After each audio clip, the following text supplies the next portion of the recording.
Welcome back, guys. We are in a new part of Caribou Targhee National Forest. And let me tell you guys, this is what I have been waiting for. Today, I'm gonna be doing a lot of shooting, just breaking out the 22, just gonna do some basic target shooting. Might do a little bit of walking around. In the meantime, I will overlay it with, again, one of my favorite stories from the Chans. However, if I see anything spooky or paranormal or anything just interesting, I will interrupt the story. But in the meantime, guys, enjoy the B-roll, and I really hope you enjoyed the story. Please remember to leave a like if you did indeed like the video. If you have any criticisms or critiques, please leave those in the comments as well. But in the meantime, guys, I'm gonna go ahead, I'm gonna check my backdrop, and then I'm gonna go ahead and start shooting. Today, guys, we have a real treat. This story comes from 4chan's K-board back in 2013, and it comes from Lapland, which, if you don't know where that is, it's kind of in the Scandinavia type of area. So this is an older story, guys. I hope you enjoy. Heading for in the woods with a bunch of mates somewhere in Northern Europe, we decided to hike to this old, abandoned Cold War era military facility. Reached the facility after 2 days of hiking. The stuff is awesome. We spend the day exploring and plinking birds with our 22s. By nightfall, we set a camp in one of the empty warehouses. We go outside, set up a campfire, and start making stew. All of a sudden, we all hear the loudest and weirdest roar I've ever heard. We all crap ourselves and grab our rifles and stare into the darkness. Something is moving about 100 meters out. We hear it rushing through the woods into the facility area. We stand there, silent, listening. Then it stops, and suddenly it is dead silent all around us, just the stew slowly boiling on the fire. We look at each other and have a brief chat. We decide to carry on with just making the stew. The next morning, we wake up and start packing. Everybody's making jokes about how we got so scared of some stupid bear. My buddies see something lurking on top of the biggest facility building about 200 meters away. It's just standing there with two legs, probably staring back at us. This thing is huge, maybe over 7 feet tall. I reach for binoculars to have a good look on who is trolling us with this ghillie suit. Just as I find the binoculars, my mate starts shouting. I look at the creature, or whatever it is, and it seems to be running via the facility wall like a lizard. Very fast. By now it is clear it is not a human nor any animal any of us are aware of. It disappears behind one of the big bunker structures. We decide to nope out of there. We are scared even though it is daytime. As we are hiking back, we don't take any breaks before nightfall. As the sun sets down, we make a camp and start preparing supper. Everyone's a little tense, and we just try to joke around. We decide to do guard duty during that night. My shift was 1 to 3 in the morning. Birds are singing like crazy. They do that during the night up here. And I managed to see a lone rabbit hopping around our campsite. I would have totally popped it, but I wanted to let my buddies sleep. Suddenly the bird stops singing, and the rabbit stops and raises its head like it's listening to something. The rabbit notes out of there very fast, like it's running for its life. I feel very uneasy and flick on my flashlight and shine it toward the darkness. I'm hoping to see a glimpse of a fox. That could have explained the strange behavior of the other animals, but the forest around us is just empty. Just as I'm putting the light out, I see something move behind the bushes about 100 meters away. It was something big. I shine my light directly at the bushes and try to get a look through my 10-22 scope. I managed to see something moving there, and I believe I saw a pair of yellowish eyes. Then it stands up.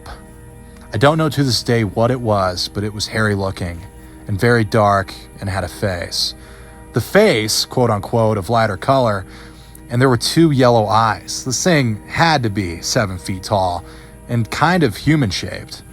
Although I didn't get a very clear look with my awful flashlight, I was 100% sure that this thing was not human, so I started panicking, raised my gun, and I lit him up. I emptied my whole 25-round Butler Creek mag in about 3 seconds. I didn't even bother to aim. My buddies woke up and started shouting, and it was all chaos for a half minute. I tried to tell them what happened as fast as I could. Having dropped my flashlight, I didn't know if the creature had been hit at all or if it was even there. One of my buddies picked up the light and directed it at the direction I was pointing my gun at, and there it was, still standing there. Suddenly, the thing just kind of falls down and starts slithering at us. That's right, slithering at us, making not a noise at all. Nope.jpg. We start screaming, grab our packs and our guns, and nope out of there. We must have ran like 10 kilometers straight before taking a break. All of us were shaking. We didn't share a word. We walked the rest of the way to the public campground in DEFCON 1, weapons ready and listening to every crack. I've never been as happy as I was when I saw some German tourist grilling sausages by their RV. They were all like, what the F? When we exited the woods with guns and low ready. We said nothing, walked to our car, and drove away, breaking pretty much every speed limit on the way. We talked about the thing on the way home. None of us knew what it was, but everyone had seen it, and everyone was convinced that it was not a human nor an animal of any sort. We decided to stay away from those woods for a long while. Problem is that the wildlife around here is terrified of people, even children.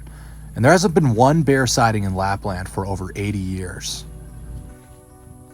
Last summer, which by the way would be 2012 for those listening, last summer we decided to be tough guys and find out what that thing was. This time we would go with 3 ATVs in case we would have to bail out fast. We took 2 cameras, 3 .308 bolt-action rifles, and one shotgun with slugs. There were 4 of us, by the way. Load of survival gear, and one of my buddies managed to get a Gen 2 night vision camera. We also had 7 pipe bombs, black powder in 2-inch iron tubing with caps at the end, plus a fuse in case things got out of hand.